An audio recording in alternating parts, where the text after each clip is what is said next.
Okay, well, thank you very much.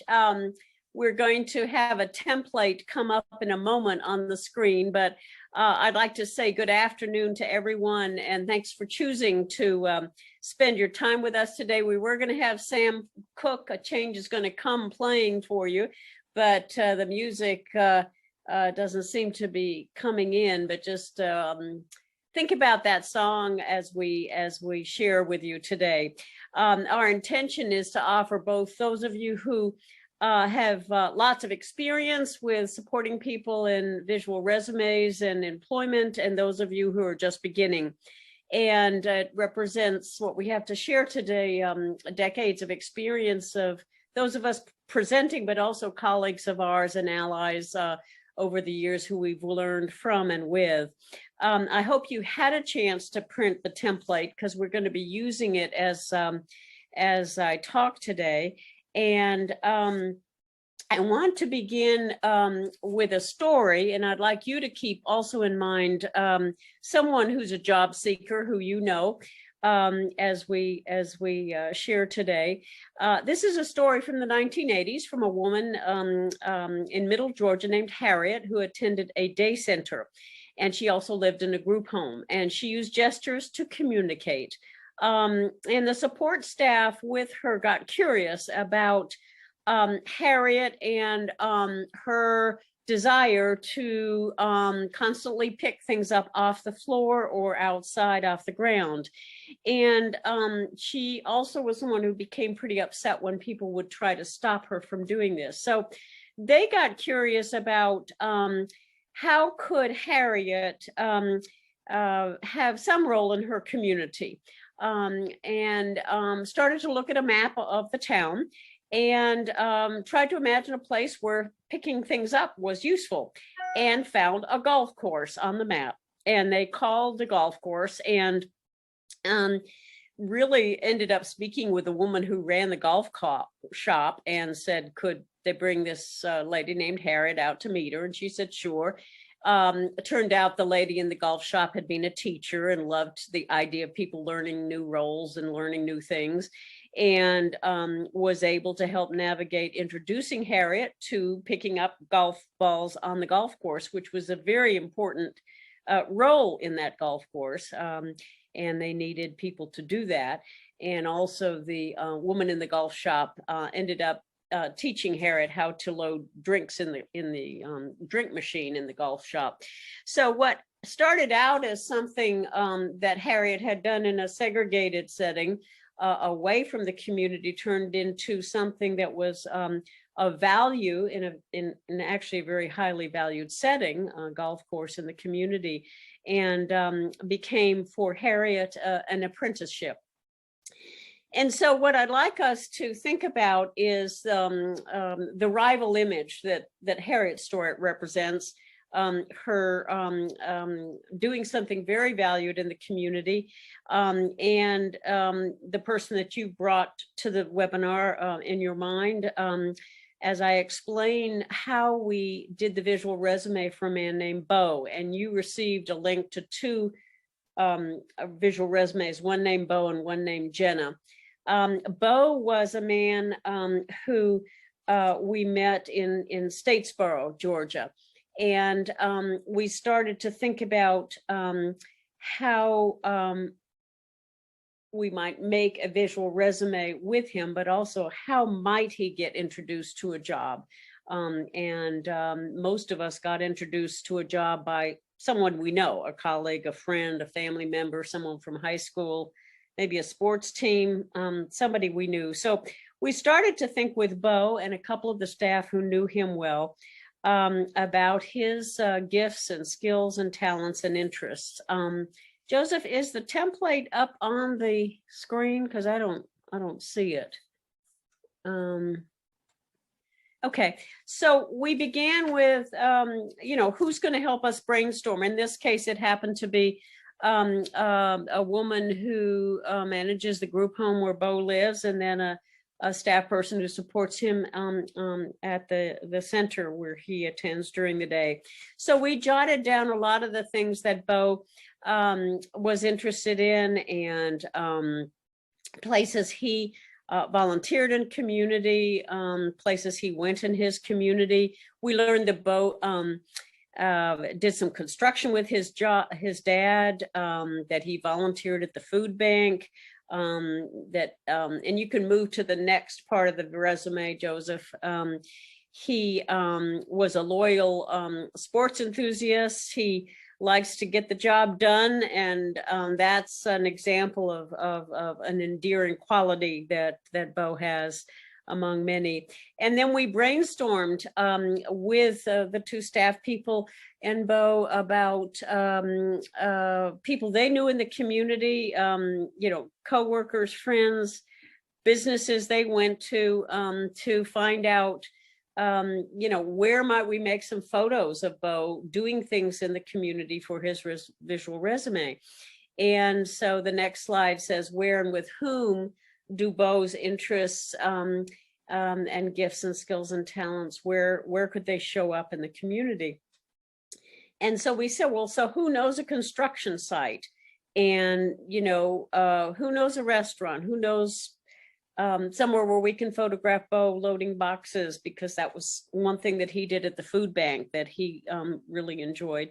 And where in our community is, or his community, is there a sports team playing? So we found a construction site through a realtor that somebody knew. And I'm going to contrast finding the construction site to take a picture of Bo versus, say, a construction site behind the jail, because one of the notions we want to introduce is on a visual resume, you want to make sure the most valued setting in your community is where you take a photograph of someone. And then we called the associate director of, turned out to be a university team in this community, but it could be a high school, to take a photograph there versus, for example, an exercise group in the day center. Again, a very valued setting in his community was the college sports team. And then we chose a company or business to show Bo unloading boxes versus going, for example, to the Salvation Army to unload boxes. And again, the idea was to show Bo in very valued settings, doing things that represent his skills and talents and interests. For those of you who are unsure about making calls to find out if you could come, or a convenient time to come to a setting to take a photograph, our experience says you can introduce yourself as just a member of the community. You'd like to bring someone to take a photo to show a workplace that they might enjoy working in, or you can, if you've got a connection, introduce yourself, through your connection. And one thing we want to emphasize is that whenever you do take someone to take a photograph, just make sure that people have stylish clothes on and their shirts tucked in and hair groomed, all the kinds of things that you or I would do when we were making a first impression, really for anybody, whether it's a job or for another kind of activity. Gillian, we've got a question I thought you might want to address. Yeah. As you're doing this, and this graphic is beautiful. That's Gabby Melnick's work. If you'll wave at everybody, Gabby. The question is, Gillian, the person says, I take it that you're staging some of these photos. Is that correct? Yes. Okay. You want to talk about that a little? And I'm sorry I didn't say that from the very beginning. Yeah. When I mentioned if you're calling, for example, we called the realtor and said to the realtor, who we didn't know, but we introduced ourselves through somebody that he knew, that we knew, do you have a construction site or know of a construction site in your community where we can take a photo of this gentleman named Bo doing some construction work? And he said, fine. And we drove, I think, half an hour outside of town to a construction site. But yes, all of these were staged photos that we have made so far. Some of the visual resumes we have, the photos have been taken inside the home of where the person lived, but you could actually take the photo anywhere that's a valued setting, and that shows the the gifts, skills, talents, or qualities that the person wants on their resume. Thank you for that, Doug. Again, if one contact doesn't work, use another. Go back to your brainstorm team and say, well, gee, we thought we had a sports team to take a photo of our job seeker because he's very loyal in his sort of team loyalty, but that didn't work out. So where else could we go? And it may be a next door town. There's a high school sports team that you can stage a photo of somebody being a loyal team enthusiast. So I'd like to just drop down to the last part of the slide, a template, which I think is really important, is to just reflect on, after you've staged your visual resume, or maybe even after you've just gone to make one or two photos and you sort of feeling uncomfortable, or maybe it feels like it's not working so well, to come back with your brainstorms team and just say, well, so what worked and what didn't work, and what was missing and what should we try next time, so that you're in a constant learning conversation with your brainstorm team and with your job seeker and anyone else who knows them well, seeking and finding different opportunities in your community. I'd also like to say, if your job seeker is someone whose competencies are very hidden, someone perhaps who used gestures to communicate, someone who no one knows very well because perhaps she's being stuck sitting in the corner of a daycare or day center for ages, you may want to say to your job seeker, well, would you like to go out into your community, walking or rolling in your community, and see what we can find that's interesting? And sometimes that has a way for your job seeker of her or him showing interest or enthusiasm with some setting in the town, their own town, your town, the main street, where there may be some activities going on that give you some clues about what's interesting for the person and what may be some of their gifts. And again, what I'm calling what may be some of their hidden competencies that will be revealed by being literally outside, outdoors, walking, moving in your community. I've also had the experience where we've been walking around a community and someone met somebody who knew them when they were 5 years old and taught them in Sunday school, and told me and the job seeker a little story about them in Sunday school. And, we never would have met that person if we hadn't been out and about in the community. So there's lots of things that can happen just when you're walking around. How am I doing on time, Doug? You're doing just fine. About 10 more minutes. We have another question though, and I'm trying to answer it. And so is Amy. Anita Okay. Newby asked, how do you balance the valued setting with recognizable settings? Amy beat me to it. The visual resume is about showing the gifts and skills of people, not necessarily previous work history. So thank you, Amy. And Anita, I was just typing that if you're staging stuff and you don't want to imply someone's work there, as long as you're not including signage or things that are, easily seen, recognizable, you should be fine. Okay. So we've got a few more minutes, Doug, for me. Yeah, you got about Okay. 9 more minutes, my friend. Okay, well, let me end then with another small story and just go over the template once more. There was a woman that I met years ago named Mary, who, again, she was someone who it was very hard for people to think about what Mary might like. But the staff decided to get curious, and I wanted to emphasize curiosity as one of the most important qualities to me in life and in making visual resumes, and always presuming competence, that someone has many competencies, even though they may be hidden. So those would be two things I would say that as intentionalities are just crucial here. So Mary was someone that one of the staff people noticed when someone else brought in a bouquet of flowers for a staff person's birthday, that Mary's eyes lit up. And so what the little brainstorming team did when Mary's eyes lit up and she smiled and she kind of moved a little bit in her chair, they decided to say where, and this was before visual resumes, they were thinking about an apprenticeship really, where in the community are there flowers? So they said, well, at the florist, at the grocery store, at the plant nursery, in large businesses and hotels, bouquets of flowers. So someone knew somebody who knew the florist on the Main Street florist shop, and called. It was a cold call and said, we'd like to bring somebody by who enjoys flowers. What's a quiet time of the day? And again, I just encourage people to sort of practice calling if you're not used to introducing yourself on the phone, or just to go by. Sometimes going by works well.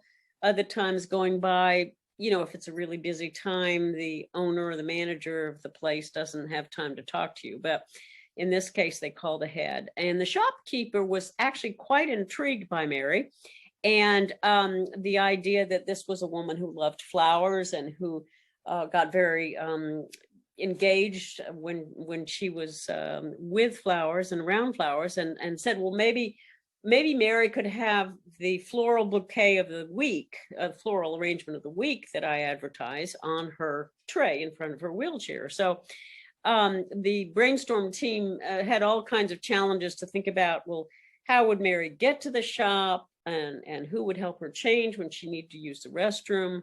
But the brainstorm team got curious, took it on, and the customers stopped by and started to come more often because they really enjoyed seeing Mary's delight with displaying the arrangement. And of course, this increased the revenue for the florist manager, and it literally turned into a job for Mary. And that was an example of a job that didn't exist, or even an apprenticeship that didn't exist, but that the staff and Mary were curious enough to find a spot where basically her gifts were just not only welcomed, but just became very desired. And so I just encourage people to use their imagination, to gather your brainstorm team. You know, if you don't have anybody else with your job seeker, you know, bring in a family member who's interested in helping you brainstorm, and you know, anyone else who either might know your job seeker or wants to get to know your job seeker, and just start thinking about their gifts, skills, and talents and interests, and find the settings where their competencies show up, to take pictures and brainstorm the connections, reach out. Hold and on 1 second. Yes. I don't know if y'all can hear me. Yes, we can.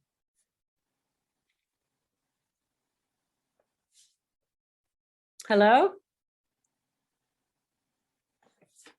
All of a sudden the sound went. I think he's all set, Gillian. You're still on. Okay.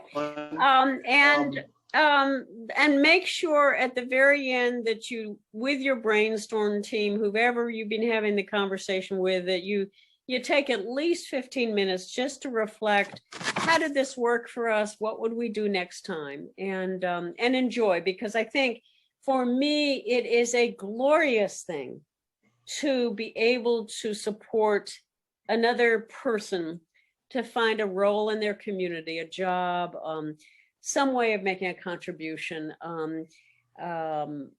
because that's what people did for me. And for most of us, someone introduced us and helped us get on a path to making our contribution. So I think it's a glorious thing to be engaged in. Thank you very much.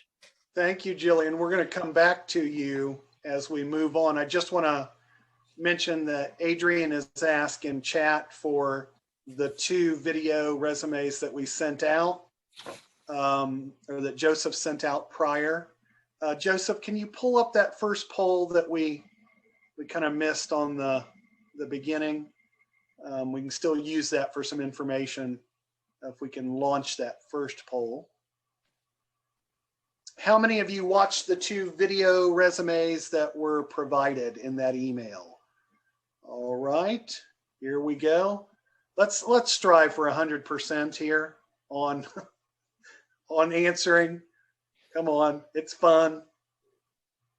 All right, we're up at 50%. Keep it coming. How many of you watched the 2 video resumes that were provided? Your answers are both, only one neither. So it looks like, come on, just need about 10 more votes. It's like calling bingo over here. All right, Joseph, let's end the pain and we'll show the polling. Okay. So it looks about like half of us got to see both. Just 6 folks only saw one, and probably you signed up later. If you didn't get to see those, they are in the chat. So you can go there if you like. Carl, and who we'll hear from later, and Amy have been working on some other visual resumes. So thank you for the results. Thank you. Gillian, I just wanted to say this to you and Gabby, because our friend Kitterson Klein made this observation. If I can find it, yes, there we go. He really loves this process map that you 2 have created, the graphic. He thought it would be really great to use with high school students in transition. But he says something that I think is, really cool about this this roadmap that you 2 have created. Is it's a combination of reflection and thinking. In other words, it's a document that gets you to an outcome, right? So no sense in doing it if it doesn't get us there. And I think for me, having it like that, Gabby and Gillian, is really great. Thank you. Okay, Amy and Sheila, I am looking at your posts in here. I see that you want a job. That's great. And you have a question. What's the question, Sheila? How can I receive, like you asked about the resume videos? I got the email to sign up, but how can I get where I can get the videos and stuff y'all send out? If you will contact Joseph Harrison, Joseph will put you on the mailing list. Okay. And Sheila, if you don't have that after we're done today, I'll make sure you get connected, okay? Okay, thank you. Thank you. All right, Amy's going to talk to us, maybe Ben too, I hope, a little bit about how you use these types of instruments in job development and engaging employers. I'm going to turn it over to Amy. So much, and thanks, Gillian, so much for that.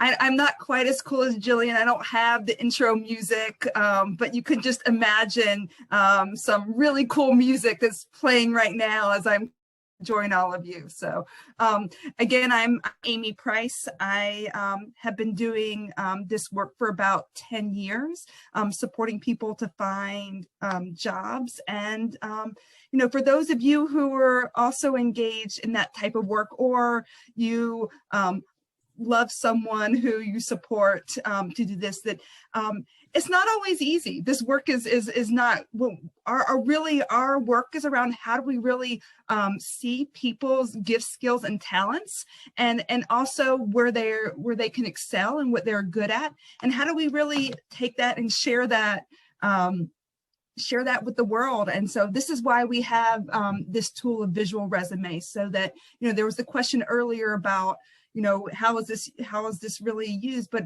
really the way that I've always used this tool is to really say, you can look at a person and you can get an idea about what they can do or what their skills may be. But then if you see what those are and really are watching that, you may get a whole other view about the possibilities for people. And so this is all about really being able to see the possibilities for people and utilizing this tool.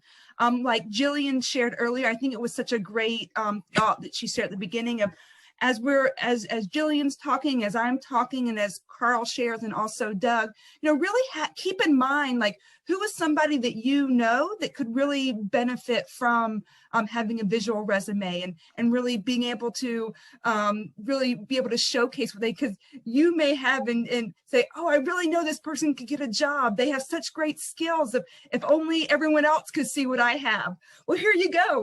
Here's the tool that you could have everyone see what you have. And I think so. It's such a powerful way of showcasing for people what those, because we're really imagining the possibilities for people and where we can connect that to work opportunities.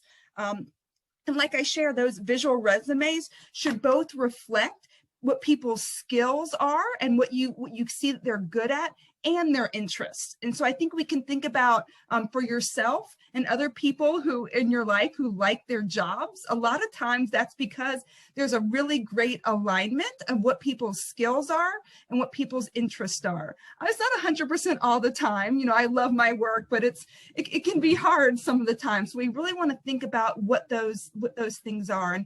And I think many of you on this call, I've seen on other ones, are involved in doing learning journeys or using the discovery method as part of this process. So I think that this really works well for people who are doing learning journeys or part of that discovery process, where we're actually taking people to explore different things, because there's ways that when people are going to explore different things, we can take pictures as they're interacting with those different things. So I think that really figuring out where those skills and interests align, and then we can visually see what those things are.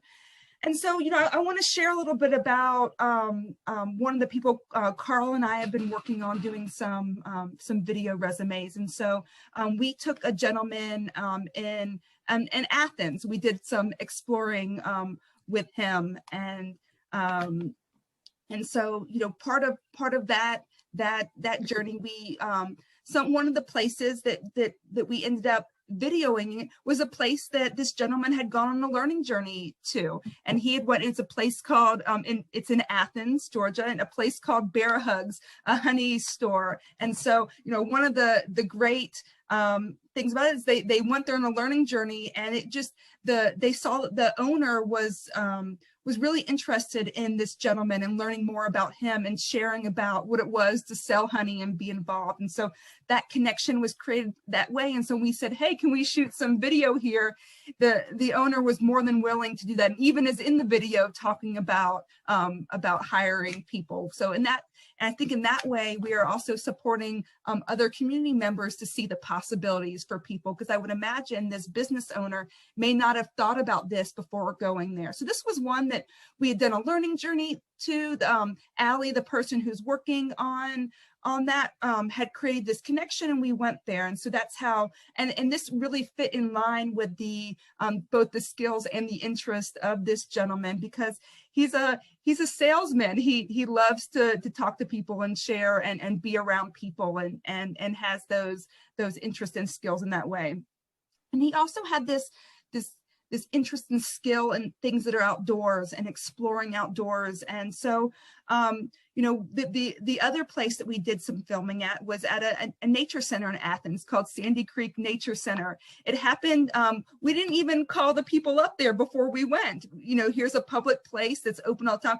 I actually had an internship there when I was in college, so I knew the people there. And so when we walked in, it was a great connection of me seeing people, and then they were like, oh yeah, of course you could do some filming there, and it was a really beautiful way. And so I wanted to share both those stories to say there's no perfect way to set this up, that there's a lot of different situations. There's some ways you may not even know anyone you go and do film. There's some ways you may work and create a connection. There's some ways that you may have already done some work with somebody to do this. But as Gillian said, really working for those places that are seen as valued places within the community that we all want to be a part of, really enhances what you're doing. A lot of people, if you think about it, how did those of you who are on this call, how did you find your job? I know we're not looking through the yellow pages anymore, like, in the old days.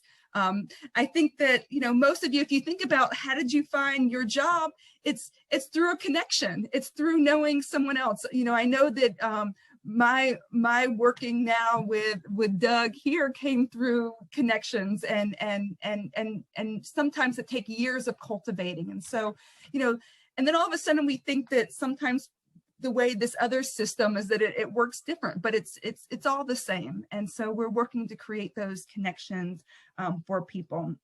But I'll tell you, when we're working with people who others may not be able to be seen for their values and their skills and their interests and their talents in the ways that we see them, sometimes you have to really approach it differently, and you have to think more creatively about even those places that may be hard to think about what those are. And so how many of you on here have ever seen improv or gone to an improv show? I know that I used to love going to Dad's Garage in Atlanta before all of this went down. But it really, if those of you who have done improv know that what makes successful improv, is it a no, that's not going to work, or is it a yes attitude and everything is a yes? And so part of it is also applying that same mentality to this work as we're thinking about places where we can have these connections, or where possible jobs, or where we can do filming. It's thinking, here are the list of skills that a person has. Here's their interests. And even if you look at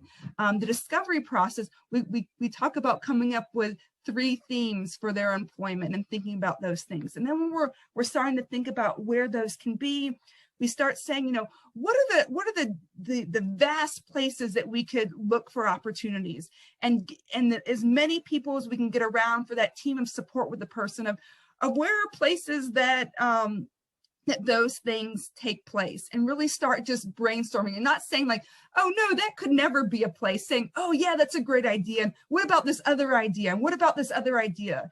And the more lists that we can build of ideas of different places, the more ways we can have more ideas, because because it's not only about filming and creating these stories or going on learning journeys, but who are we going to send these videos to once they're complete, and how are we going to get the word out there? And so it's through these connections that, oh, I know Jillian, I'm going to send this to her because she has a friend who may, and I will say that I actually helped a gentleman get a job by calling up Jillian and saying, hey, I think you have a connection. And I don't know if you remember this, Jillian, the gentleman who got a job at the UGA Special Collections Library because of following these connections. So it's really thinking about, oh, Doug, I know that you're involved with this. Can you share this video in this way? And so we need to think creatively in how we put it out there. Or, I know somebody who's maybe on their through their church, they may be able to find something in their synagogue, or through other listservs of, oh, you're in a women's group with this business owner. Can you share that with them? And so and that's why there's also a piece of this. I tell Ben Dell, who's on here, who we work together, that I think sometimes those of us who do this work, I think in that creative way, it's almost like we're always working and always thinking about, who can I share this with them? Oh, I walk into this place. Is this a place that would be open to hiring or creating these connections? And so that's a lot of the work as being a provider. So I'm here as this provider hat on of how do we create these resumes? And that's really focusing on those gifts and skills.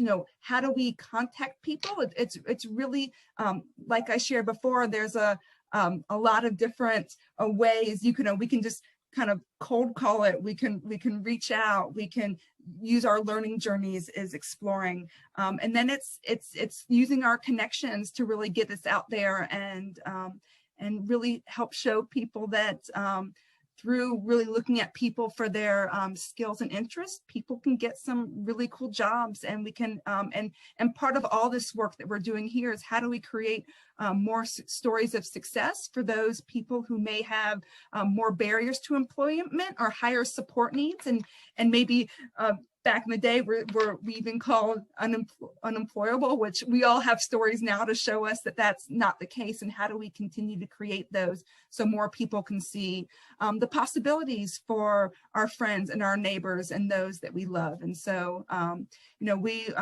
part of the work that I'm doing with Doug in this is kind of supporting this, how we get this out there, thinking through using a discovery process and how we can really use that creativity to brainstorm these possibilities for people. Thank you, Amy. It's always so nice to see the passion. There's a lot of passion with Gillian and Amy right next to each other in the webinar, so that's nice. Thank you, Amy. Anita Newby is always somebody who's participating. Anita has said, who wouldn't benefit from these? People without disabilities would love this too. It's half resume and half interview, a real foot in the door.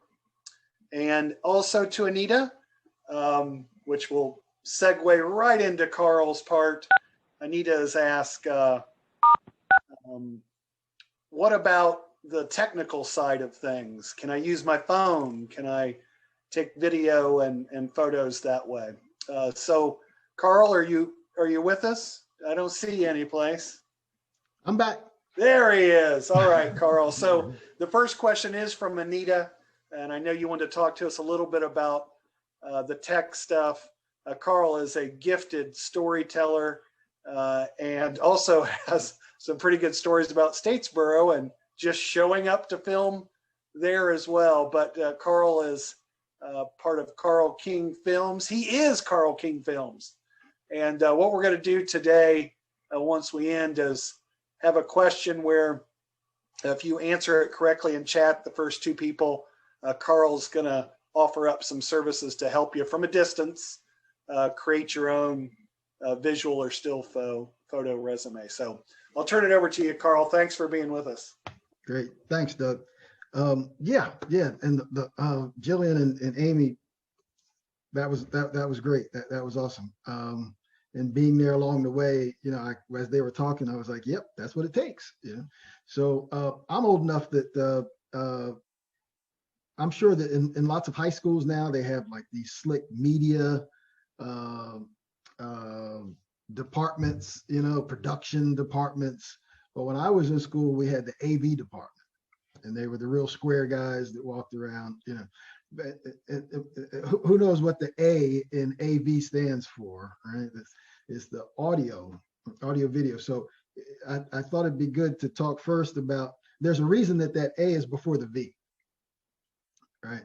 So because the audio is very important. I don't care if you're Steven Spielberg. If your audio stinks, then what we see really gets diminished because people are distracted. So you really want to think about your audio. I've done work in places where I did a piece for, what was it? The Westin Peachtree Plaza Hotel. And we asked to have a room, not to store our stuff, but we wanted one of their guest suites so that we could record audio. Why? Because it had nice drapes, it had nice bedding, it had nice carpet, and it made for all those to absorb the bad sounds and make a really nice sound. So you want to think about things like that when you're thinking about doing a resume that's going to have video on it. Now, Gillian said, take a photo, and you can do an awesome photo montage video resume. And we intend to do one of those next. And you don't need any audio at all. So that solves that problem. So if you're afraid of that part, that might be a good way to think about it. I think what I like is best going forward is a nice combination of video and stills. But so you want to think about your audio again. If you're outside, sometimes these things are unavoidable, but just be conscious, especially if you're asking questions. You can think about asking your subject questions in the right environment to offset any kind of problems you might have there. And you can use your phone. Was that Anita? Answering the question, you can certainly use your cell phone. There are cell phones today that do a better job than cameras I was using 15 years ago. You know, So feel free to use your phone. Just do me one favor. Hold it like this and not like this. Okay, orientation. We want to be landscape, not portrait. Okay. Yeah, because your video formats, anything that you edit in is going to give you a big black space that's this size. So if you shoot it this way, you have to get creative, like the news stations and stuff. You have to fill that other area with something. And why go through that when you can start off by shooting it properly in the first place, right? So yeah, your phone is a great way to start.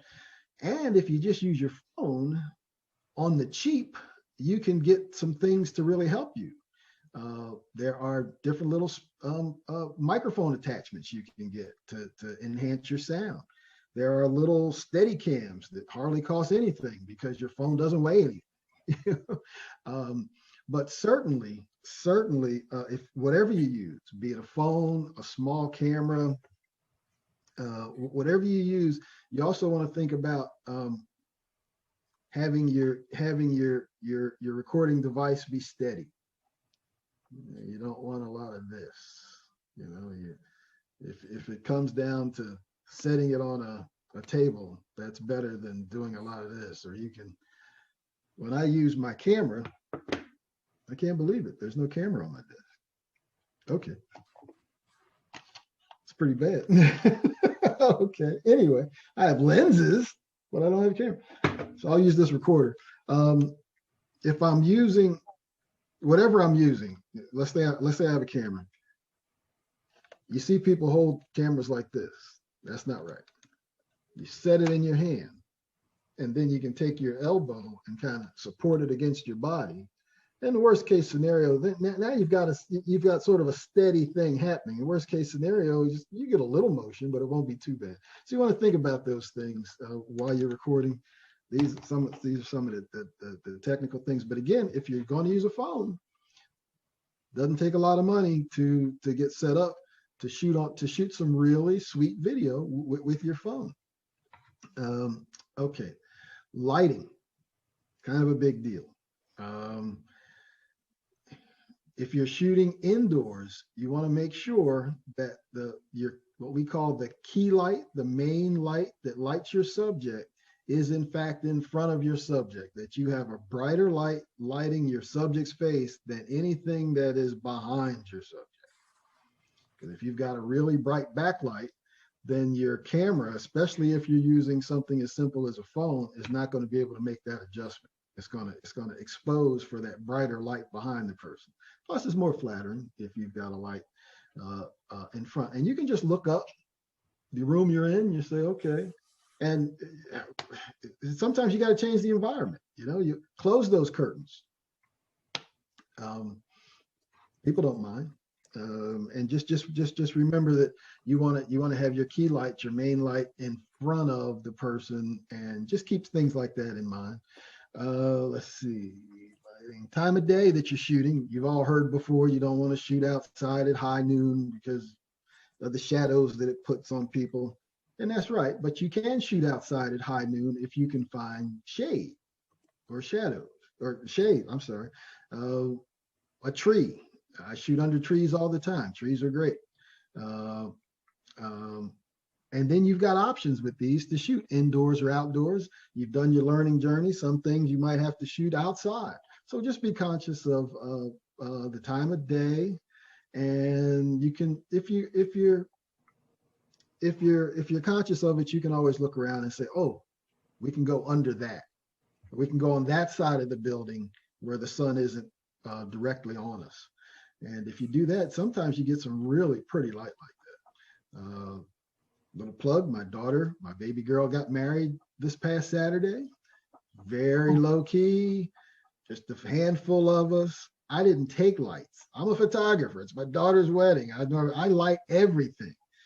I didn't take lights. I wanted it to all look low key. So we sat her they have steps that go up there to their porch, the house they bought in Chattanooga.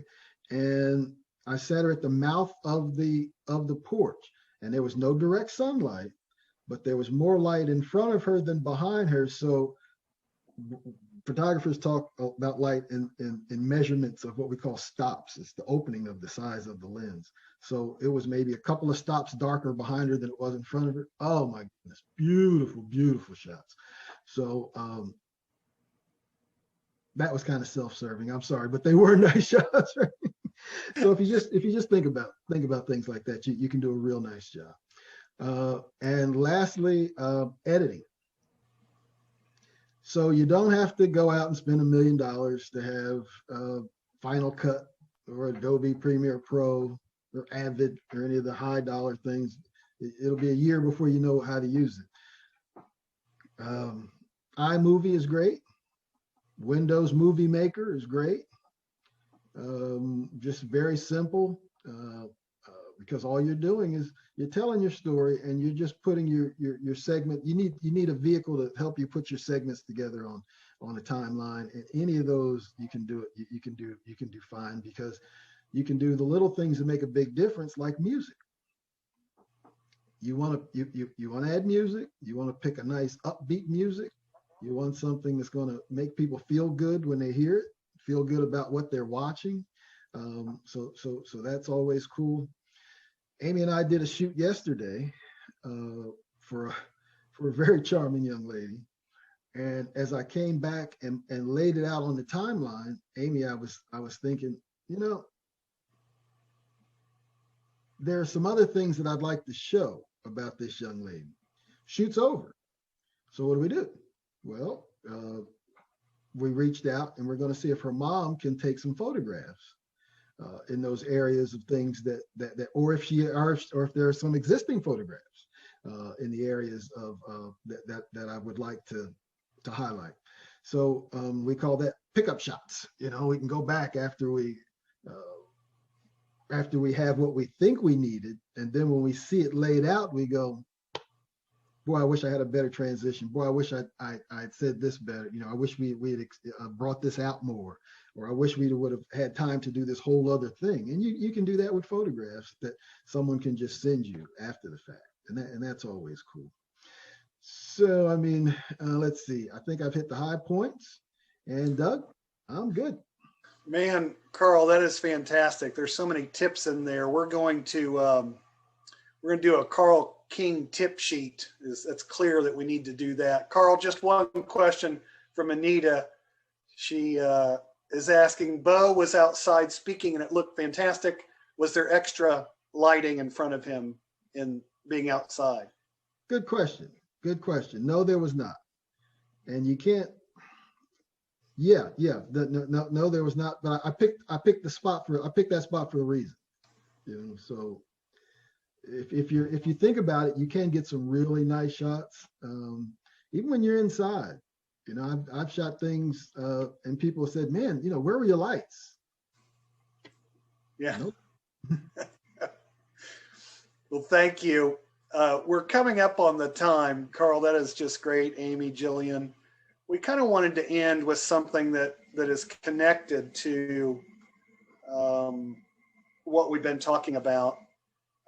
Give me a thumbs up if you see the screen, see the PowerPoint. Yes, thank you, Carl. We'll do a full additional webinar on this tellthevaluedstory.com. It is in just the beginning stages. We've put that in the chat. You can go and check it out. But essentially, based on Gillian and certainly Darona's work, Carl's, Amy's, I mean, there's just a lot of value in making sure we're telling respectful stories and making sure that that's from a lived experience. So with the support of Dr. Stoneman and the work that we're doing at IHDD, we decided to launch this. What we plan on doing is essentially having story auditors with lived experience, trained in a little bit of SRV, and another link we'll put up here that's invaluable called the National Center on Disability and Journalism. And we really want these story auditors to be able to give funders, provider agencies, obviously other types of media and storytellers feedback, because we've seen so many bad examples. And part of it is raising that awareness and doing that through the lens of lived experience. So we're really excited about this. I think we can really make a difference in how we're helping support these kind of stories. I'll make sure Joseph gets these 4 or 5 slides to send out to you, but in particular, there are some great links here to go to and to follow up on. I just wanted to end here, since we're talking about employment. We did focus groups in 4 major cities back in 2017. And in the Southeast, there were over 30 employers, and they were employers in these really functional feedback sessions who had already customized a job. They'd already created an employment opportunity for someone. And over and over and over again, they talked about that last bullet: ditch the human service lingo. Get it out of, we don't know what it is. We don't talk that way. And I think that's really important as we think about what Gillian, Amy, and Carl have mentioned, because we can ruin it all if we start trying to market a program rather than support a job seeker who wants to go to work and make contributions. And I guess I lied there. There is one other slide from the brilliant Judy Heumann talking about how poorly media has done in really reflecting the stories that are told. So hit the tellthevaluedstory.com website. Stay tuned for more information about that. Again, next week, join us on Wednesday as we talk with our friends and parents in Rhode Island about their perspective on self-employment. I see we've got some chat here that I better be paying attention to, and I have not. Now it's disappeared on me. Joseph, can you tell me what we got in chat? I can't find it. Yeah, is basically just listing out the editing tools that Carl listed. Okay, and great. Putting in the websites that were mentioned. Great. Well, any final questions or comments that I obviously can't see for some reason now, but anything else? Anita had a pretty good question. Yeah. About lighting. Anita asked said that Bo was outside speaking and that it looked really great, and I agree. Was there extra front lighting in that situation?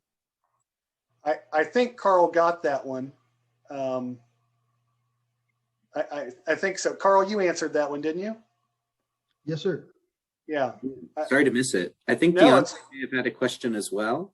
Deontay Brown. Let's hear that one since I can't see it, Ben, since you're the facilitator now. What's that question? Yes, my question was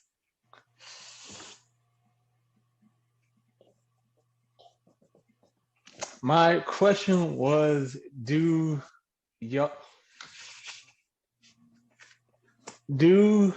you use a selfie stick, or have you ever heard of a selfie stick for if like you wanted to do videos on your phone? Yeah, yeah, selfie sticks are cool. I was thinking there. Oh, check him out. He's got the selfie stick working hard. And he's got a gimbal. He's got a gimbal on it. No, that's great because you can walk also around use with a that. tripod too. Yeah, anything. That's why I was saying, you want. I just said because there are lots of different devices, different things you can use. So I said you want your phone, your camera to be stable, and these items help stabilize your phone or your camera. And Joseph and Tracy are both, thank you, Carl, urging you, please, please, please, to fill out the evaluation. That link is over there in chat. It helps us do a better job, gather some data. We'll just send you our love and goodwill if you can get over there and fill out the very quick survey.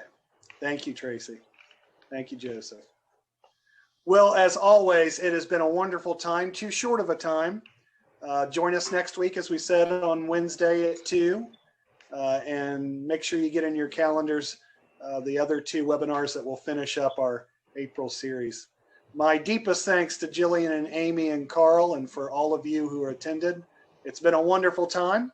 Have a great rest of the day. As always, I'll stay on doing my waving people goodbye, but you are free to go, okay?